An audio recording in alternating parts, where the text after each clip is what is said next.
तो यार कैसे हो सभी लोग। उम्मीद करता हूँ जो पिछले लेक्चर में आपको पीडीएफ के रूप में नीचे क्वेश्चन दिए थे वो कंप्लीट कर लिए होंगे और बिल्कुल साथ में चल रहे होंगे। ये हमारा जो पहला चैप्टर है उसका थर्ड और आखिरी लेक्चर है टॉपिक वाइज। और इसके बाद एक लेक्चर और आएगा जिसमें हम जो प्रीवियस ईयर क्वेश्चन होते हैं ना सीबीएसई के वो हम कवर करेंगे। तो ये आखिरी लेक्चर है स्टार्टर का।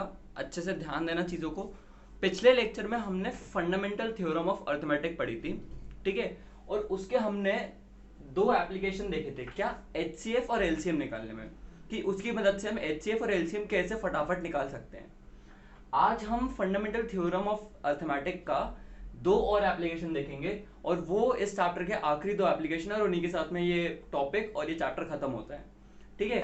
तो फंडामेंटल थ्योरम ऑफ अर्थमेटिक के वो दो एप्लीकेशन हम पढ़े, उससे पहले हमें एक थ्योरम जानने की जरूरत है और वो जो थ्योरम है ना वो भी फंडामेंटल थ्योरम ऑफ अर्थमेटिक की मदद से प्रूव होगी। वो थ्योरम हम समझते हैं, तो ध्यान देना, बोर्ड पे अच्छे से समझना, प्रूव करके दिखाऊंगा। पर अच्छे से तब तक ध्यान नहीं दोगे बोर्ड पर, और पेन कॉपी साथ में ले लेना, बिल्कुल अच्छे से नोट करना चीजों को, तभी समझ आएंगी, ठीक है। तो ध्यान दो बोर्ड पे। वो जो थ्योरम है जिसकी मैं बात कर रहा हूं, जो हमें जानना जरूरी है, वो थ्योरम ये है कि अगर कोई इंटीजर है ए, अगर कोई इंटीजर है ए और कोई प्राइम नंबर है पी, अगर कोई इंटीजर है ए और एक प्राइम नंबर है पी, अगर पी ए स्क्वायर को डिवाइड करता है, मैं क्या कह रहा हूं, अगर पी ए स्क्वायर को डिवाइड करता है, यानी कि पी क्या है, फैक्टर है किसका, ए स्क्वायर का, तो पी ए को भी डिवाइड करेगा। पी किसको भी डिवाइड करेगा, ए को भी डिवाइड करेगा। क्या कह रही है थ्योरम, अगर ए कोई पॉजिटिव इंटीजर है, ए कोई पॉजिटिव इंटीजर है, ठीक है, पी एक प्राइम नंबर है, पी क्या है, एक प्राइम नंबर है, और ऐसा है कि पी जो है वो ए स्क्वायर को क्या करता है, डिवाइड करता है। पी ए स्क्वायर को क्या करता है, डिवाइड करता है, यानी कि पी क्या है, एक फैक्टर है किसका, ए स्क्वायर का। तो पी जो है वो किसको भी डिवाइड करेगा, ए को भी डिवाइड करेगा। तो यार इस थ्योरम को हम प्रूव करते हैं और समझते हैं कि ये सही है कि नहीं है, ठीक है।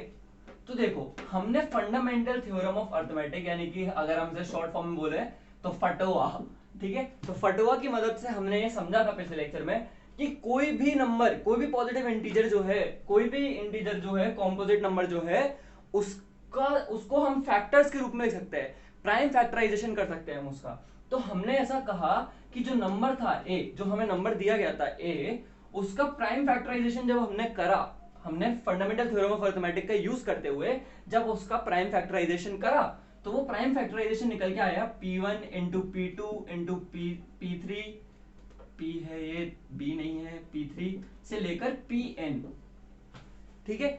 ये उसका प्राइम फैक्टराइजेशन निकल कर आया। क्या निकल के आया, ए का prime factorisation P1 into P2 into P3 से लेकर Pn तक, ये कुछ प्राइम नंबर्स होंगे। और ऐसा हमने कहा कि ये जो प्राइम नंबर्स है ना, ऐसा नहीं है कि ये डिस्टिंक्ट है। अब मैंने यहाँ पे जो ये लाइन कही है ना, इसकी बहुत इंपॉर्टेंस है। मैथ्स में अगर हम कुछ भी स्टेटमेंट देते हैं तो उसका कुछ कारण होता है, उसके पीछे कोई रीजन होता है कि हम वो लाइन क्यों जोड़ रहे हैं। तो मैंने ऐसा क्यों कहा कि ये डिस्टिंक्ट है कि नहीं, मतलब ये जरूरी नहीं है कि ये सब अलग अलग हो, ये जरूरी नहीं है कि ये डिस्टिंक्ट हो, ये सेम भी हो सकते हैं। तो मैंने इसलिए ऐसे ही कहा कि जैसे मैं आपसे बोलूं 12 का फैक्टराइजेशन क्या होगा, तो आपको वैसे 2 इंटू 2 इंटू 3 होगा सर, होगा नहीं होगा।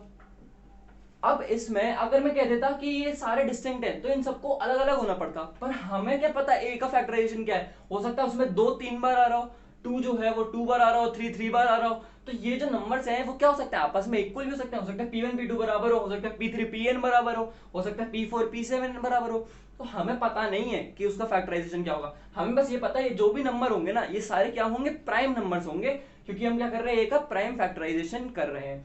तो हमने कहा ये सारे प्राइम नंबर्स है, बात सही है, लेकिन ये प्राइम नंबर जो है ये डिस्टिंक्ट है कि नहीं, ये हमें नहीं पता। और इसका जो फैक्टराइजेशन है वो कैसे, p से लेकर n तक n प्राइम नंबर्स जो है वो इसके फैक्टराइजेशन में है। तो इसलिए हमने क्या कहा कि a का जो प्राइम फैक्टराइजेशन है वो हमारे पास में ये निकल कर आ गया। अब हमें क्या बोला है, हमें a स्क्वायर चाहिए, हमें a नहीं चाहिए, हमें क्या चाहिए, a स्क्वायर। क्योंकि हमसे थ्योरम क्या कहती है कि अगर p जो है वो a स्क्वायर को डिवाइड करता है तो p किसको भी डिवाइड करेगा, a को भी डिवाइड करेगा। तो हम पहले इसका स्क्वायर कर लेते हैं। तो अगर हम a स्क्वायर कर देंगे, यानी कि ये पूरी चीज इनटू एक और बार ये पूरी चीज, तो मैं इसको ऐसे लिख देता हूं, P1 से लेकर Pn इंटू P1 से लेकर Pn, होगा नहीं होगा, बिल्कुल होगा। प्रोडक्ट कर दो सिमिलर वालों का, तो a स्क्वायर बराबर आ जाएगा किसके, P1 square into P2 square into P3 square, ठीक है, और डॉट डॉट डॉट डॉट और Pn स्क्वायर। क्या ए स्क्वायर की वैल्यू ये आ गई, नहीं आ गई, आ गई। हमसे क्वेश्चन में क्या दिया हुआ है, हमको क्वेश्चन में ऐसा कहा गया है कि पी जो है ना वो किसको डिवाइड करता है, वो ए स्क्वायर को डिवाइड करता है। पी जो है वो ए स्क्वायर को डिवाइड करता है। यानी कि अगर आप इसे बहुत ध्यान से सुनना, बहुत ध्यान से समझना, थोड़ा सा बस दिमाग लगाना है आपको। अगर पी ए स्क्वायर को डिवाइड करता है, अगर पी ए स्क्वायर को डिवाइड करता है, यानी कि पी जो है वो क्या होगा, एज अ फैक्टर होगा, फैक्टर जरूर होगा। पी कहीं ना कहीं फैक्टर जरूर होगा, किसका, ए स्क्वायर का। पी को फैक्टर होना पड़ेगा ए स्क्वायर का। यानी कि इन सब टर्म्स में P जो है वो कहीं ना कहीं होगा ही होगा। यानी कि P1 P2 P3 स्क्वायर में से कहीं ना कहीं क्या भी होगा, P स्क्वायर भी होगा। P स्क्वायर अगर नहीं हुआ तो कभी भी A स्क्वायर जो है वो P से डिवाइड नहीं होगा, क्योंकि P कभी उसका फैक्टर ही नहीं होगा। तो P स्क्वायर को इसका फैक्टर होना पड़ेगा। और अगर P स्क्वायर इसका फैक्टर है तो अगर मैं दोनों तरफ मैं स्क्वायर नहीं करता तो हमारे पास क्या निकल गया था कि A की वैल्यू कुछ ऐसी होती कि P1 से लेकर Pn तक होता, लेकिन बीच में कहीं पर क्या जरूर होता है, यहाँ पे P जरूर होता है एज अ फैक्टर, होता नहीं होता। क्योंकि अगर मैं कह रहा हूँ A स्क्वायर का फैक्टर है क्या, P स्क्वायर, ए स्क्वायर का फैक्टर है P स्क्वायर, तो इस वजह से हो गया क्योंकि हमने ऊपर ए का स्क्वायर कर दिया था, इसलिए दोनों तरफ जो फैक्टर्स है उनका क्या हो गया, स्क्वायर हो गया। P1 P2 P3 सबका क्या हो गया, स्क्वायर हो गया। तो मैं क्या कह रहा हूँ कि ए स्क्वायर का जो हमने फैक्टराइजेशन है, यहाँ पर ए स्क्वायर का जो फैक्टराइजेशन है उसमें P स्क्वायर है। तो अगर मैं स्क्वायर नहीं करता तो मैं कह सकता हूँ कि P ए का जो फैक्टराइजेशन है उसमें P होता। अगर ए के फैक्टराइजेशन में P है, अगर ए के फैक्टराइजेशन में P है, इसका क्या मतलब है कि P जो है वो फैक्टर है किसका, ए का। P फैक्टर है ए का, और अगर P फैक्टर है ए का तो P अगर मैं इस पूरे में से कॉमन ले लूं तो क्या बचेगा, P1 और अंदर जो भी Pn टर्म्स बचे, जो भी टर्म्स बचे, और बराबर होगा किसके, ए के। और इसका मतलब क्या है, इसका मतलब ये है कि ए जो है वो डिवाइड किया जा सकता है किससे, P से भी। ए का फैक्टर है क्या, P, और अगर P जो है वो A का फैक्टर है यानी कि A डिविजिबल है किससे, P से। तो इसका मतलब क्या हो गया कि अगर P जो है वो A स्क्वायर को डिवाइड करता है तो P किसको भी डिवाइड करेगा, A को भी डिवाइड करेगा। अगर P A स्क्वायर को डिवाइड करता है तो P किसको भी डिवाइड करेगा, A को भी डिवाइड करेगा। अब इसका एक एग्जांपल सोचते हैं यार, इसका एक एग्जांपल देखते हैं और देखते हैं क्या ये बात सही है या नहीं है। तो पहले तो P एक प्राइम नंबर होना चाहिए। सपोज करो मैंने कहा वो प्राइम नंबर है 7, ठीक है। तो ऐसा कोई स्क्वायर ढूंढते हैं जिसे 7 डिवाइड कर दे, तो 49 देखते हैं जैसे। तो 49 जो है उसे क्या, वो 7 से डिविजिबल है, बिल्कुल है। तो ये हो गया ए स्क्वायर, ठीक है। ए स्क्वायर डिविजिबल है किससे, P से। क्या ए भी डिविजिबल है P से, तो देख लेते हैं। 7 और -7 दोनों ही डिविजिबल है किससे, P से। क्लियर है ये चीज। तो अगर ए स्क्वायर डिविजिबल है किससे, 49 से, तो वो अगर P डिविजिबल है किससे, वो ए स्क्वायर अगर डिविजिबल है किससे, P से, तो A भी डिविजिबल होगा किससे, P से। ये है आपकी थ्योरम, ये आपको अच्छे से पता होनी चाहिए। प्रूफ याद हो ना हो पर ये थ्योरम का स्टेटमेंट जो है ये बिल्कुल अच्छे से याद होना चाहिए। क्या स्टेटमेंट है कि अगर P डिवाइड करता है किसको, A स्क्वायर को, तो P डिवाइड करेगा किसको, A को भी। अगर P A स्क्वायर को डिवाइड करता है तो P A को भी डिवाइड करेगा। इसको अच्छे से नोट कर लो, फिर हम आगे बढ़ते हैं, ठीक है। तो देखो यार, अब हम जो हमारी फंडामेंटल थ्योरम ऑफ अर्थमेटिक यानी कि फटोवा जो है हमारी, हम उसका आज का पहला एप्लीकेशन पढ़ेंगे। तो वो पहला एप्लीकेशन हम समझते हैं क्या है, क्या कह रहे हैं, हम कैसे उसे करेंगे, सब चीजें हम समझते हैं। आपने क्लास 9th में रैशनल नंबर और इरैशनल नंबर पढ़े होंगे, और आपने ये भी पढ़ा होगा कि आप प्रूफ कैसे करते हो कि रैशनल नंबर है कि नहीं है, इरेशनल नंबर है कि नहीं है, ये सब चीजें आपने पढ़ी है। लेकिन अब हम फंडामेंटल थ्योरम ऑफ अर्थमेटिक की मदद से, इस थ्योरम की मदद से, और जो हमने अभी थ्योरम पढ़ी थी कि अगर P जो है वो A स्क्वायर का फैक्टर है, A स्क्वायर को डिवाइड करता है तो वो A को भी डिवाइड करेगा, हम उस थ्योरम की मदद से, दोनों की मदद से हम क्या प्रूफ करेंगे, इरैशनल नंबर्स को प्रूव करेंगे कि वो नंबर क्या है, इरैशनल है। हम जो प्रूविंग करेंगे इरैशनल नंबर की, वो किसकी मदद से करेंगे, इनकी मदद से करेंगे। तो देखो यार, पहले हम थोड़ा रैशनल नंबर और इरेशनल नंबर समझ लेते हैं। रैशनल नंबर क्या होते हैं, जिनको P/Q की फॉर्म में रिप्रेजेंट किया जा सके, जहां पर Q जो हो वो 0 नहीं होना चाहिए। ऐसे नंबर्स क्या कहलाते हैं, रैशनल नंबर्स कहलाते हैं, इनको P/Q की फॉर्म में लिखा जा सके और जो कि जिसमें डिनोमिनेटर जो हो वो नॉट इक्वल टू 0 हो। अब देखो, हम सभी को वैसे तो पता है कि √2 हो गया, √3 हो गया, √5 हो गया, या फिर अगर सिंपल भाषा में कहूं तो कोई भी प्राइम नंबर अगर है, कोई भी प्राइम नंबर अगर है तो उसका स्क्वायर रूट इररेशनल नंबर होता है। उसका स्क्वायर रूट क्या होता है? एक इररेशनल नंबर होता है। जैसे √2, √3, √5, √7, √11, √13 जितने भी प्राइम नंबर्स का स्क्वायर रूट होता है वो क्या होता है? एक इररेशनल नंबर होता है। अगर हम किसी इररेशनल नंबर में एक रैशनल नंबर को ऐड या सब्ट्रैक्ट करें, जैसे कि प्लस कर दूं मैं 2 को या फिर सब्ट्रैक्ट कर दूं 3 को, तब भी जो नंबर है वो क्या रहता है? वो इररेशनल रहता है। साथ ही साथ में किसी इररेशनल नंबर में मैं किसी रैशनल नंबर का प्रोडक्ट कर दूं, जैसे कि मैं 3√5 कर दूं अगर, या फिर मैं 4√7 कर दूं, तो ये जो नंबर है ये अब भी क्या रहेंगे? इररेशनल रहेंगे। ठीक है, तो ये तो बात हो गई रैशनल और इररेशनल नंबर की। उम्मीद करता हूं आपको पता है कि रैशनल और इररेशनल नंबर क्या होते हैं। आपको अब मैं सिर्फ एक केस करके दिखाऊंगा कि जैसे हमें अगर √2 दिया है तो हम कैसे प्रूव करेंगे फंडामेंटल थ्योरम ऑफ अरिथमेटिक की मदद से कि एक इररेशनल नंबर है। और आपको बाकी सारे केसेस के ऊपर एग्जांपल देखने और अच्छे से करने। केस कौन कौन से केस पे? कि अगर किसी इररेशनल नंबर के साथ में एक रैशनल नंबर को ऐड कर दिया जाए तब प्रूफ करो कि फंडामेंटल थ्योरम ऑफ अरिथमेटिक की मदद से प्रूफ करो कि एक इररेशनल नंबर होगा। सब्ट्रैक्शन के केस में आपको करना है और प्रोडक्ट के केस में भी आपको ये चीज करनी है। तो ये 3-4 केसेस हैं जिन पर आपसे क्वेश्चन पूछे जा सकते हैं। आपको ये नंबर दे दिए जाएंगे और आपसे कहा जाएगा कि फंडामेंटल थ्योरम ऑफ अरिथमेटिक की मदद से प्रूफ करो कि ये जो नंबर है ये क्या है? इररेशनल है। तो हम √2 करते हैं और उसे अच्छे से समझते हैं। पैटर्न सबके लिए सेम रहेगा। अगर आप √2 अच्छे से समझ लोगे तो आपसे ये बाकी सारे भी हो जाएंगे। ठीक है, तो √2 को अच्छे से हम समझते हैं कि कैसे हम प्रूफ करेंगे कि एक इररेशनल नंबर है। बहुत ध्यान से देखना बोर्ड पे, बिल्कुल जो एक चीज कह रहा हूं उसे समझना। सब कुछ बिल्कुल लॉजिकल है, बस ध्यान देने की जरूरत है। ठीक है, तो ध्यान देना, बोर्ड पे कॉपी पेन साथ में रखना। हमें क्या प्रूफ करना है? कि √2 एक इररेशनल नंबर है। हमें ऐसा प्रूफ करना है। तो हम मान लेते हैं ऐसा, क्योंकि हमें ऐसा प्रूफ करना है कि एक इररेशनल नंबर है। तो हम कह रहे हैं हम नहीं मान रहे एक इररेशनल नंबर है, हम ऐसा मान रहे हैं कि ये क्या है? एक रैशनल नंबर है। और हमने अगर ऐसा प्रूव कर दिया कि ये वाली बात गलत है, ये स्टेटमेंट गलत है कि ये एक रैशनल नंबर है, तो ये प्रूव हो जाएगा कि ये क्या है? एक इररेशनल नंबर है। तो हमने कहा कि हम मान रहे हैं कि √2 इज अ रैशनल नंबर। हमने क्या बोल दिया? हमने पहले लाइन में ये चीज लिख दी कि हम मान रहे हैं ऐसा कि √2 क्या है? एक रैशनल नंबर है। अब √2 अगर एक रैशनल नंबर है तो √2 को लिखा जा सकता है किस फॉर्म में? a/b की फॉर्म में। √2 बराबर हुआ a/b के, जहां पर a और b जो है ना वो कोई इंटीजर्स हैं, साथ ही साथ में वो कोप्राइम है। कोप्राइम इंटीजर्स है। कोप्राइम का मतलब क्या होता है? कोप्राइम का मतलब ये होता है, जैसे अगर मैं आपसे बोलूं 3/5, अगर मैं आपसे बोलूं तो 3 और 5 जो है ये कोप्राइम नंबर्स है। क्यों? क्योंकि 3 और 5 का कोई भी ऐसा कॉमन फैक्टर नहीं है जो दोनों को डिवाइड करता हो। 3 और 5 में कोई ऐसा कॉमन फैक्टर नहीं है जो एक दूसरे को इनको डिवाइड करता हो। तो अगर मैं यहाँ पे ऐसा लिख रहा हूं कि √2 जो है वो बराबर है किसके? a/b के, जहां पर a और b जो है वो क्या है? कोप्राइम है। इसका क्या मतलब है? इनका कोई 1 के अलावा कोई और कॉमन ऐसा फैक्टर नहीं है जो इनको डिवाइड करता हो। इनका जो HCF है, हाईएस्ट कॉमन फैक्टर जो है इनका, वो क्या है? 1 है। कोप्राइम का मतलब ये होता है। मैंने ऐसा क्यों किया? तो देखो यार, अगर कोई रैशनल नंबर है, सपोज करो 12/10, तो हम क्या करते हैं? हम कोशिश करते हैं कि हम इसे बिल्कुल रिड्यूस कर दें। जैसे 2 6 कर दिया, फिर 2 5 कर दिया, 6/5 ये वाली फॉर्म आ गई।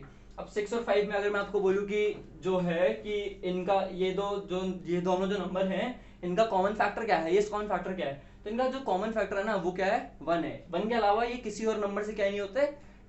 इन दोनों डिवाइड नहीं होते, कॉमनली डिवाइड नहीं होते। तो 6 और 5 क्या है? वो को प्राइम नंबर्स है। तो इस वजह से हम जो रैशनल नंबर्स होते हैं ना उनको बिल्कुल रिड्यूस करते चले जाते हैं, जो जब तक काट सकते तब तक काट देते हैं। इसलिए हमने ऐसा माना कि √2 जो है वो सिंस एक रेशनल नंबर है, हम उसे a/b की फॉर्म में लिख सकते हैं। जहां पर a और b क्या है? वो को प्राइम नंबर्स हैं। को प्राइम नंबर्स यानी कि उनका HCF क्या है? 1 है। ठीक है, तो इस चीज पे ध्यान देना जो मैंने भी बोली कि ये दोनों क्या है? को प्राइम है और 1 के अलावा इनका कोई और कॉमन फैक्टर नहीं है। तो यार मेरे कहने पे मैंने आपसे कहा कि दोनों तरफ क्या कर दो? स्क्वायर कर दो। तो आपने कहा ठीक है सर, कर देना दोनों तरफ स्क्वायर। अगर दोनों तरफ आप स्क्वायर कर दोगे तो यहाँ पे क्या हो जाएगा? 2, और यहाँ पर क्या हो जाएगा? a²/b²। कोई दिक्कत है इसमें? बहुत आसान चीज है। ठीक है, फिर b² को मैंने कहा आप जरा इधर ले आओ। तो आप b² को जैसे ही इधर लेके आओगे तो क्या हो जाएगा? 2b² बराबर a²। अगर आप इस लाइन को ध्यान से देखो, ये जो लाइन है इसको ध्यान से देखो, इसका क्या मतलब है कि 2 जो है वो एक फैक्टर है किसका, ए स्क्वायर का। 2 जो है वो डिवाइड कर सकता है किसको, ए स्क्वायर को। मैं ऐसा क्यों कह रहा हूं, क्योंकि बी स्क्वायर बराबर होगा किसके, ए स्क्वायर बाय 2 के। यानी कि ए स्क्वायर को जब 2 से हम डिवाइड करते हैं तो हमें एक नंबर प्रॉपर मिलता है, एक नंबर मिलता है, इंटीजर नंबर मिलता है डिवाइड करने पर। यानी कि 2 जो है वो डिवाइड कर रहा है किसको, ए स्क्वायर को। 2 जो है वो क्या है, एक फैक्टर है किसका, ए स्क्वायर का। और आपको याद हो हमारा जो स्टार्टिंग के इनिशियल लेक्चर्स थे तो हमने ऐसी एक चीज पढ़ी थी कि ए बराबर है अगर सी इंटू बी के, अगर ए बराबर है सी इंटू बी के तो हम ऐसे कहते हैं कि ए डिवाइड कर सी जो है वो एक फैक्टर है किसका, ए का, और बी जो है वो एक फैक्टर है किसका, ए का। तो ये चीज वही है, हमने ऐसा क्या, हमें स्टेटमेंट से क्या पता चल रहा है, हमें स्टेटमेंट से ये पता चल रहा है कि 2 जो है वो डिवाइड करता है किसको, ए स्क्वायर को। तो हम इस चीज को कैसे लिख सकते हैं, 2 डिवाइड करता है किसको, ए स्क्वायर को। और हमने अभी अभी हमारी थ्योरम से पढ़ा है क्या, कि अगर कोई प्राइम नंबर, अगर कोई प्राइम नंबर 2 क्या है, एक प्राइम नंबर है, तो अगर कोई प्राइम नंबर ए स्क्वायर को डिवाइड करता है तो वो प्राइम नंबर किसको भी डिवाइड करता है, ए को भी डिवाइड करता है। यानी कि क्या यहाँ पे इन्होंने क्या बोल दिया कि 2 जो है वो क्या है, एक फैक्टर है किसका, ए का। पहला इंपॉर्टेंट चीज क्या बोल दिया है इस स्टेटमेंट की वजह से कि 2 जो है वो एक फैक्टर है किसका, ए का। क्यों, क्योंकि ए डिवाइड हो जाता है किससे, 2 से, तो 2 जो है वो एक फैक्टर है किसका, ए का। अब ए अगर फैक्टर है किसका, अगर 2 जो है वो फैक्टर है किसका, ए का, तो ए को हम 2 इंटू सी कुछ लिख सकते हैं। 2 में किसी नंबर सी का मल्टीप्लाई करें हम तो हमें ए मिल जाता है।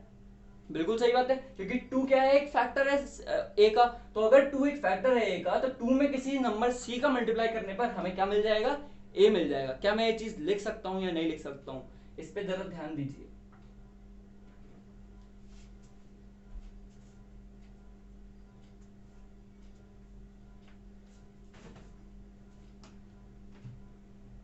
क्या मैं ये चीज लिख सकता हूं या नहीं लिख सकता हूं, इस चीज पे जरा ध्यान दीजिए। ये आपको क्लियर हुआ या नहीं हुआ। मैं आपसे क्या कह रहा हूं कि 2 एक फैक्टर है किसका, ए का। देखो मैं इस चीज को आपको और आराम से समझाता हूं। जैसे सपोज करो 6 है, ठीक है, 6 है, 6 डिवाइड हो जाता है किससे, 2 से, तो ये बराबर हुआ किसके, 3 के। मैंने क्या कर दिया, मैंने लिख दिया 6 बराबर है किसके, 2 इंटू 3 के। तो c की वैल्यू यहाँ पे क्या हो गई, 3। यही सेम चीज मैंने यहाँ पर करी है। मैंने क्या यहाँ पे मैंने क्या प्रूफ कर दिया कि a जो है वो डिवाइड हो जाता है किससे, 2 से। अगर a डिवाइड हो जाता है 2 से तो a को जब 2 से डिवाइड करते होंगे तो कोई एक नंबर आता होगा c। मैंने कहा, मैंने c 2 को उधर भेज दिया तो इसका मतलब क्या हो गया, a बराबर हो गया 2c के। मतलब किसी नंबर c में मल्टीप्लाई करता है जब हम 2 का तो हमें क्या मिल जाता है, a मिल जाता है। ठीक है, तो ये वाली लाइन आपको क्लियरली समझ आ गई अब। ठीक है, मेरे कहने पे दोनों तरफ इस वाली लाइन में क्या करता हूं, स्क्वायर कर दो, तो a स्क्वायर बराबर हो गया किसके, 4c स्क्वायर के। क्लियर हुई चीज, ठीक है। a स्क्वायर की वैल्यू यहाँ पे देखो, a स्क्वायर की वैल्यू क्या थी, 2b स्क्वायर। तो a स्क्वायर की वैल्यू उठाई, 2b स्क्वायर यहाँ रखी, 4c स्क्वायर, 2 से 4 गया, 2 आया, b स्क्वायर बराबर आ गया किसके, 2c स्क्वायर के। इस वाली लाइन को जरा फिर से ध्यान से देखो, क्या ये कुछ इसकी तरह ही नहीं दिख रहा है और ये कुछ इसकी तरह नहीं दिख रहा है, ये जो हमने अभी चीज समझी थी। यानी कि 2 क्या है, 2b स्क्वायर का भी एक फैक्टर है। 2 जो है वो b स्क्वायर का भी एक फैक्टर है। 2 जो है वो b स्क्वायर को भी डिवाइड करता है। यानी कि 2 जो है वो डिवाइड करता है किसको, b स्क्वायर को भी। 2 किसको भी डिवाइड करता है, b स्क्वायर को भी। और हमने भी अभी थ्योरम पढ़ी है कि अगर एक प्राइम नंबर b स्क्वायर या a स्क्वायर या c स्क्वायर किसी को भी डिवाइड करता है तो वही प्राइम नंबर b c या एक उसको भी डिवाइड करेगा। यानी कि 2 डिवाइड करता है किसको भी, b को भी। यानी कि 2 जो है वो फैक्टर है किसका भी, b का भी। हमने यहाँ पे क्या कह दिया था कि 2 जो है वो फैक्टर है किसका, a का। यहाँ पे क्या कह दिया, 2 क्या है, फैक्टर है किसका, b का। अगर 2 a और b दोनों का एक फैक्टर है तो ये दोनों नंबर कोप्राइम कैसे हुए। ये दोनों नंबर का तो एक फैक्टर एग्जिस्ट करता है ना। इन दोनों नंबर का कौन सा फैक्टर एग्जिस्ट करता है, इन दोनों नंबर का 2 एक फैक्टर एग्जिस्ट करता है। यानी कि यहाँ पे जो हमने बात कही थी ये क्या हो गई, ये कॉन्ट्राडिक्ट हो गई। हमने तो कहा था ये दोनों नंबर क्या है, कोप्राइम है, इनका 1 के अलावा कोई और कॉमन फैक्टर एग्जिस्ट ही नहीं करता, पर इनका तो फैक्टर निकल आया। वो फैक्टर क्या निकल के आया, 2 निकल के आया। यानी कि ये जो बात है ये कॉन्ट्राडिक्ट हो गई। मतलब a और b ऐसे कोई दो नंबर ही नहीं है, a और b ऐसे कोई दो नंबर ही नहीं है जो कि इसके बराबर हो जाए, जो कि √2 को a और b की फॉर्म में लिखा जा सके। यानी कि अगर √2 को a अपॉन b की फॉर्म में नहीं लिखा जा सकता, a और b ऐसे कोई दो नंबर नहीं एग्जिस्ट करते, तो इसका मतलब हम क्या कह सकते हैं कि √2 जो है वो रैशनल नहीं है। वो कैसा नंबर है, इरैशनल नंबर है। यही तरीका है आपके लिए प्रूफ करने का, किसको, एक इररेशनल नंबर को, using fundamental theorem of arithmetic. जरा एक बार तसल्ली से ध्यान से देखते हैं हमने किया क्या। हमने सबसे पहले, क्योंकि हमें प्रूफ करना था कि रूट टू एक इररेशनल नंबर है, तो हमने खुद से पहले से ऐसा मान लिया कि रूट टू क्या है, एक रैशनल नंबर है। अगर रूट टू एक रैशनल नंबर है तो हम उसे a अपॉन बी की फॉर्म में लिख सकते हैं। अगर a अपॉन बी की फॉर्म में लिख रहे हैं तो हमने ऐसा बोला कि यहाँ पर a और b जो है ना वो क्या है, को प्राइम नंबर है। वो क्या है, को प्राइम नंबर है, यानी कि उनका जो हाईएस्ट कॉमन फैक्टर है ना वो क्या है, 1 है। ऐसा क्यों है वो मैंने आपको बताया, क्योंकि हम जो लोएस्ट फॉर्म होती है उसमें जाके लिखते हैं। तो a और b क्या है, को प्राइम। ठीक है, मैंने कहा दोनों तरफ स्क्वायर कर दो, आपने मेरी सुन ली, 2 is equal to a square by b square हो गया।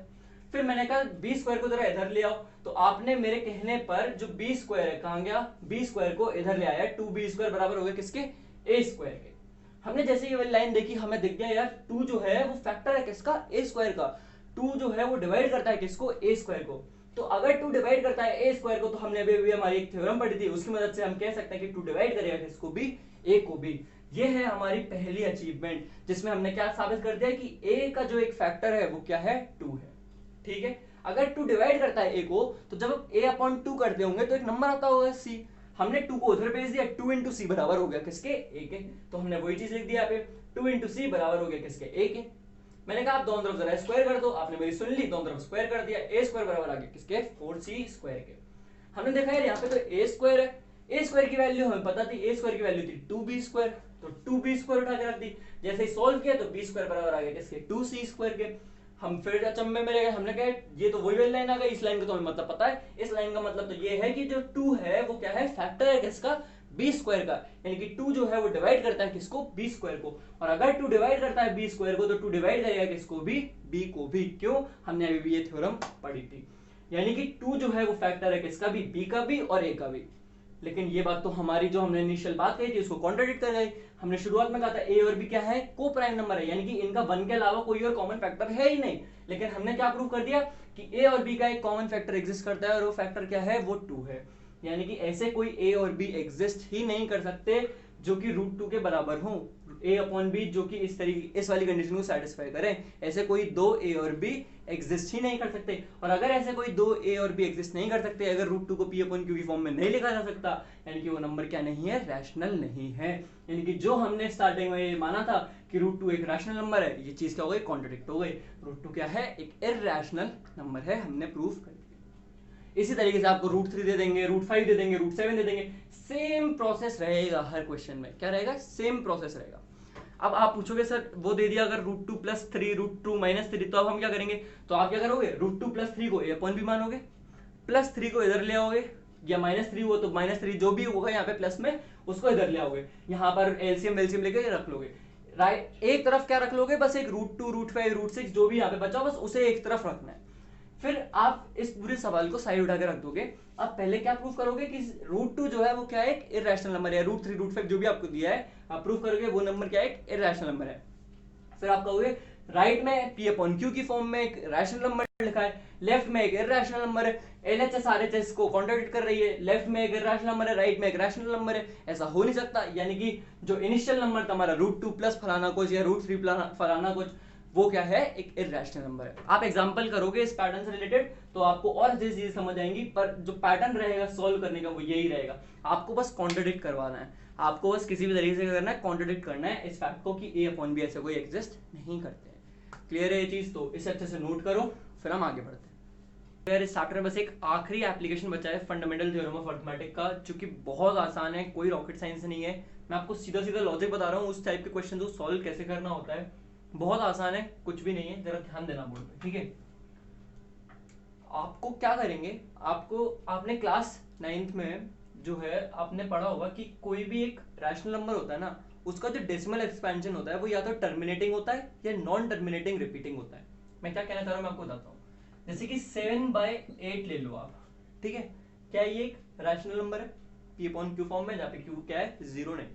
अगर आप इसका डेसिमल एक्सपेंशन करोगे तो वो क्या आएगा, वो आएगा 0.875। आप करके देख लेना, ये इसका डेसिमल एक्सपेंशन आएगा, ठीक है। अगर आप ध्यान दो तो ये डेसिमल एक्सपेंशन कैसा है, ये ये टर्मिनेटिंग है। क्यों, क्योंकि ये कुछ डेसिमल प्लेसेस बाद क्या हो गया, रुक गया, ठीक है, ये क्या है, टर्मिनेटिंग है। दूसरी तरफ अगर मैं बात करूं पाई की, 22/7 की, 22/7। तो ये भी क्या है, एक रैशनल नंबर है, जहां पर क्यू क्या है, जीरो नहीं है, पी अपॉन क्यू फॉर्म में भी है, तो एक रैशनल नंबर है। ठीक है, अगर आप इसका डेसिमल एक्सपेंशन निकालोगे ना तो वो आएगा 3.14 और कुछ कुछ कुछ वैल्यू आएंगी, और फिर वही वैल्यूज क्या होने लगेंगी, रिपीट होने लगेंगी। तो 22/7 का जो डेसिमल एक्सपेंशन है वो कैसा है, नॉन टर्मिनेटिंग रिपीटिंग, मतलब कि ना तो टर्मिनेट होगा, साथ ही साथ में क्या होगा, रिपीट होने लगेगा। क्लियर हुई ये चीज। तो कोई भी रैशनल नंबर होगा अगर, तो उसका जो डेसिमल एक्सपेंशन होगा वो सिर्फ दो ही फॉर्म्स का होगा, या तो वो टर्मिनेटिंग होगा या फिर नॉन टर्मिनेटिंग रिपीटिंग होगा। क्लियर है ये चीज। अब अभी तक हम क्या कर रहे थे, हम डिवाइड करते थे और पता लगाते थे यार डिवाइड करने के बाद कि ये टर्मिनेटिंग आया इसका डिवीजन, या फिर ये नॉन टर्मिनेटिंग रिपीटिंग आया, तो हम डिवाइड करके ये चीज पता करते थे। लेकिन फंडामेंटल थ्योरम ऑफ अर्थमेटिक का जब हम यूज करेंगे अब, तो हम सिर्फ क्वेश्चन को देखकर बता सकते हैं कि जो इसका डेसिमल एक्सपेंशन होगा वो क्या टर्मिनेटिंग होगा या नॉन टर्मिनेटिंग रिपीटिंग होगा। तो वो कैसे करना है आपको, मैं आपको सीधा सीधा ट्रिक बताता हूँ। बिल्कुल जो आपको मेन लॉजिक है इसका वो ये है कि जैसे कि हम 7/8 उठाते हैं, ठीक है, आपको क्या करना है, आपको जो डिनोमिनेटर दिया है उसका आपको प्राइम फैक्टराइजेशन करना है। किसकी मदद से, फंडामेंटल थ्योरम ऑफ अर्थमेटिक मदद से। तो मैं आपसे पूछूं अगर 8 का प्राइम फैक्टराइजेशन क्या होगा, तो आप कहोगे सर 2 into 2 into 2 या फिर 2 होगा, नहीं होगा, बिल्कुल होगा। अगर किसी भी नंबर, जो भी अपन को रैशनल नंबर दिया है, अगर कोई भी रैशनल नंबर का डिनोमिनेटर 2 की पावर m इंटू 5 की पावर n इस फॉर्म में लिखा जा सके, अगर 2 की पावर m इंटू 5 की पावर n, अगर इस फॉर्म में किसी भी रैशनल नंबर का डिनोमिनेटर लिखा जा सकता है जहां पर m और n क्या है, नॉन नेगेटिव इंटीजर्स हैं। नॉन नेगेटिव इंटीजर्स है, नॉन नेगेटिव इंटीजर से मेरा क्या मतलब है, जीरो हो सकते हैं और 1 2 3 4 5 6 7 8 ऐसे चलते जाएंगे, लेकिन क्या नहीं हो सकते, नेगेटिव नहीं हो सकते, -1 -2 नहीं हो सकते। जहां पर m और n क्या है, नॉन नेगेटिव इंटीजर्स हैं। तो m और n जहां पर नॉन नेगेटिव इंटीजर्स होगा, डिनोमिनेटर को इस फॉर्म में लिखा जा सकता है, तो हम कहेंगे जो वो रैशनल नंबर है वो क्या है, टर्मिनेटिंग है। उसका जो डेसिमल एक्सपेंशन होगा वो क्या होगा, टर्मिनेटिंग होगा। ठीक है, तो हम चेक करते हैं। जैसे यहां पर डिनोमिनेटर क्या था, यहां पे डिनोमिनेटर था 8, ठीक है, 8 का हमने जब फैक्टराइजेशन करा तो फैक्टराइजेशन क्या है, 2 की पावर 3। लेकिन अगर मैं इस फैक्टराइजेशन में 5 की पावर 0 का मल्टीप्लाई कर दूं, किसका मल्टीप्लाई कर दूं, 5 की पावर 0 का मल्टीप्लाई कर दूं, तो क्या कोई फर्क पड़ेगा इस पे, नहीं, क्योंकि 5 की पावर 0 क्या होता है, 1 होता है, और 1 का मल्टीप्लाई करने कोई फर्क नहीं पड़ेगा। लेकिन ये करने से मैंने जो इसका एक्सपेंशन था उसे किस फॉर्म में ला दिया, 2 की पावर m इंटू 5 की पावर n, जहां पर m की वैल्यू है 3 और n की वैल्यू है 0। और अगर मैं इसके डिनोमिनेटर को इस फॉर्म में लिख सकता हूं, अगर इस फॉर्म में लिख सकता हूं, तो मैं क्या कहूंगा कि इसका जो डेसिमल एक्सपेंशन आएगा, इस रैशनल नंबर का जो डेसिमल एक्सपेंशन आएगा वो क्या होगा, टर्मिनेटिंग होगा। जैसे ही दूसरी तरफ बात करते हैं, इसका तो हमें पता भी था टर्मिनेटिंग है, और आंसर भी क्या आ रहा है, टर्मिनेटिंग आ रहा है। दूसरी तरफ एक एग्जांपल लेते हैं, जैसे पाई की बात करते हैं, 22/7 की बात करते हैं। अगर मैं आपसे बोलूं डिनोमिनेटर का फैक्टराइजेशन क्या होगा, तो 7 का फैक्टराइजेशन क्या होगा, 7 ही होगा, क्योंकि ये क्या है, एक वो है, क्या बोलते हैं, प्राइम नंबर है इसका, और कोई फैक्टर होगा ही नहीं, 7 होगा या 1 होगा। ठीक है, ठीक है, होगा नहीं होगा। अब मैं आपसे बोलूं आप किसी भी तरीके से इसको 2 की पावर 3 2 की पावर m इंटू 5 की पावर n की फॉर्म में लिख सकते हो, नहीं, क्यों, क्योंकि आप 7 को कभी हटा ही नहीं पाओगे डिनोमिनेटर से। आप इसमें अगर 2 की पावर 0 और 5 की पावर 0 का मल्टीप्लाई भी कर दोगे, तब भी 7 की पावर 1 तो बन ही रहेगा। हमको क्या चाहिए, हमें चाहिए सिर्फ डिनोमिनेटर जो हो वो इस फॉर्म में हो, डिनोमिनेटर में सिर्फ 2 की पावर में कुछ और 5 की पावर में कुछ हो। अगर इस फॉर्म में हम लिख पा रहे हैं डिनोमिनेटर को, तो हम क्या कहेंगे, जो डेसिमल एक्सपेंशन होगा उस रैशनल नंबर का वो क्या होगा, टर्मिनेटिंग होगा।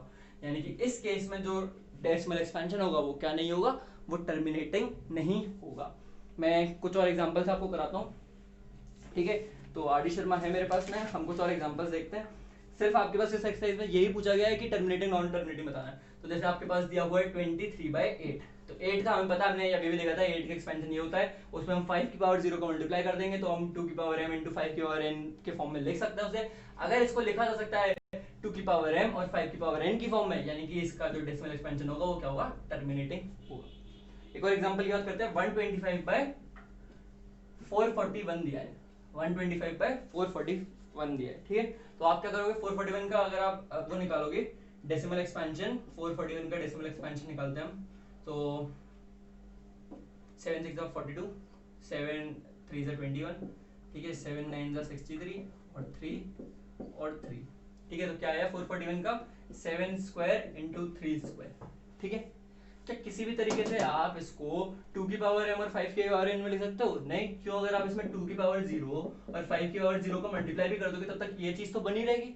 तो अगर आप इसको नहीं लिख सकते इस फॉर्म में, यानी कि इसका जो डेसिमल एक्सपेंशन आएगा वो क्या आएगा? नॉन टर्मिनेटिंग रिपीटिंग आएगा। क्लियर है ये चीज? तो आपको इसी तरीके से इस पैटर्न के क्वेश्चन सॉल्व करने हैं। सिर्फ आपसे यही पूछेंगे, आपको क्या करेंगे, कोई भी एक रैशनल नंबर उठा के दे देंगे और आपसे बोलेंगे कि बताओ वो नॉन टर्मिनेटिंग रिपीटिंग है या फिर टर्मिनेटिंग है। आपको क्या करना है, आपको उसका जो डिनोमिनेटर है उसका क्या करना है, फैक्टराइजेशन करना है। देखना है कि क्या वो पहले से 2 की पावर m या 5 की पावर n के फॉर्म में है, या फिर आप उसे बना सकते हो कुछ मल्टीप्लाई करके, 5 की पावर 0 मल्टीप्लाई करके या 2 की पावर 0 मल्टीप्लाई करके। तो बनाओ उसे, अगर ऐसा बन पा रहा है तो ठीक है, तो हम कह देंगे कि वो टर्मिनेटिंग है, और अगर ऐसा नहीं बन पा रहा है तो हम क्या कहेंगे कि वो नॉन टर्मिनेटिंग रिपीटिंग है, ठीक है। तो यही था इस चैप्टर के अंदर, सब चीज़ें खत्म हो चुकी है, सारे टॉपिक्स खत्म हो चुके हैं। नीचे डिस्क्रिप्शन में प्रीवियस ईयर क्वेश्चंस की लिंक है, उससे अच्छे से सॉल्व करो। अब तो सारे टॉपिक कवर हो चुके हैं, तो सारे क्वेश्चंस को अटेम्प्ट करो, अच्छे से तसल्ली से करो। अगली वीडियो में हम वही शीट पूरी सॉल्व करेंगे, एक एक क्वेश्चन सॉल्व करेंगे, उसके साथ कुछ नए लॉजिक अगर रह गए होंगे, कोई चीज़ समझानी रह गई होगी तो वो भी कवर करेंगे। तो खुद से एक बार जरूर ट्राई करना सारे क्वेश्चंस को, और सारे टॉपिक्स अगर अभी तक नहीं देखे, सिर्फ यही वीडियो पर डायरेक्ट आए हो तो पुरानी वीडियोस भी देखो जाके, स्टार्टर की सारे टॉपिक्स अच्छे समझाए हैं उनको भी समझो। और मिलते हैं अगली वीडियो में, तब तक के लिए थैंक यू फॉर वॉचिंग। और लाइक कमेंट शेयर करना मत भूलना, सब्सक्राइब नहीं किया तो सब्सक्राइब करना, दोस्तों के साथ शेयर भी करना, और इंस्टाग्राम पे भी फॉलो करना, ठीक है। मिलते हैं अगली वीडियो।